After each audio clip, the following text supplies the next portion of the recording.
కేసీఆర్ గారు ఆశీర్వదించి ఆశీస్సులు తెలియజేసి ఒక అవకాశాన్ని మన ముందు ఉంచడం జరిగింది. ప్రజాస్వామ్యం పరిడవిల్లాలంటే ప్రజల పక్షంగా ఉండేటువంటి ప్రతిపక్షాన్ని బలోపేతం చేయాల్సినటువంటి అవసరం ఉంది.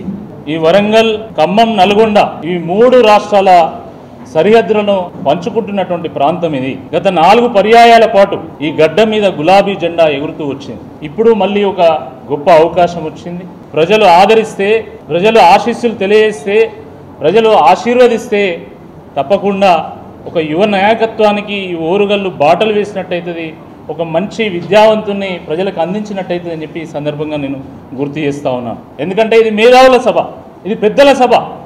పెద్దల సభలో మేధావులను పంపుతారు తప్ప మోసగాలను పంపరు. మిత్రులారా, నేను ఏ సందర్భంలో పార్టీని వీడినో మీ అందరూ తెలుసు. భారతీయ జనతా పార్టీలో ప్రజా గొంతుకై పోరాటం చేసిన, అనేక సమస్యల మీద స్పందించాను నేను. అందుకే ప్రజలు కూడా నాకు ఆ గుర్తింపు ఇవ్వడం జరిగింది. ప్రజలు నన్ను కోరుకున్నారు.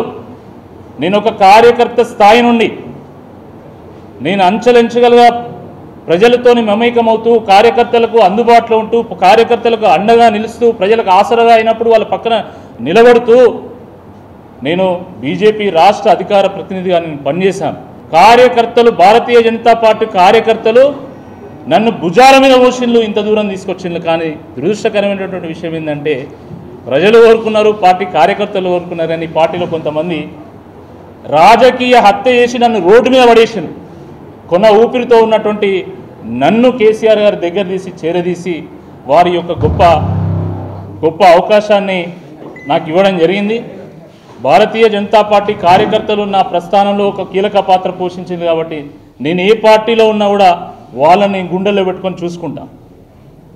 నేను బీఆర్ఎస్ పార్టీలో చేరిన తర్వాత బీఆర్ఎస్ నాయకులు నన్ను చేయి పట్టుకొని మరీ నడిపిస్తున్నారు. ఆ కార్యకర్తలు నన్ను గుండెలకు అత్తుకున్నారు. కాబట్టి వాళ్ళకు కూడా నేను ఎప్పుడు కృతజ్ఞత ఉంటా. వాళ్ళ యొక్క విధానాలను ప్రజలకు తీసుకెళ్ళి ప్రజామద్దతు కూడా ఒక ప్రయత్నం చేస్తా. ప్రజలకు మేలు చేకూర్చేటువంటి ప్రయత్నం కూడా నేను చేస్తా.